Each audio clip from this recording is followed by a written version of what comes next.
Chaque seconde compte, chaque geste peut sauver une vie. Dans le gymnase du collège, le temps presse. Les victimes sont rapidement prises en charge dans une zone sécurisée, comme la responsable de vie scolaire, simulant une balle dans la cuisse.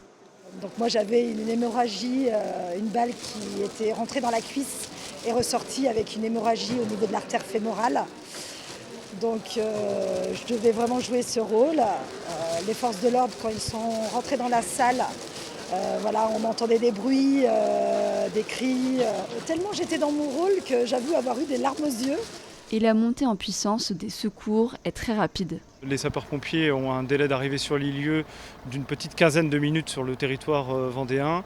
Dans ce cadre-là, nous avons engagé, au regard de l'appel qui a été adressé au CTA Codis faisant part de nombreuses victimes, nous avons engagé tout de suite de nombreux moyens, ce qui fait que la montée en puissance est très rapide et en moins d'une demi-heure, nous avions ici plus d'une douzaine de camions de sapeurs-pompiers pour porter secours auprès des victimes. L'exercice est aussi un apprentissage pour l'équipe éducative.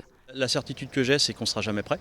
Voilà, mais c'est très formateur parce que ça, voilà, si ça devait arriver, je pense qu'on est un peu plus armé. Il y a vraiment des équipes qui sont là, les forces de l'ordre, les autorités, et voilà, c'est vraiment eux qui gèrent les choses et nous on fait que rester en soutien pour leur faciliter le travail. Côté planification, le préfet profite de ces simulations pour observer la réactivité et la coordination des équipes sur le terrain. L'objectif aussi des exercices, c'est de tirer les leçons de ces exercices pour pouvoir modifier, adapter nos plans. Même si on est bien sûr toujours en risque terroriste élevé, on doit toujours être très, très soucieux, on va dire très attentif.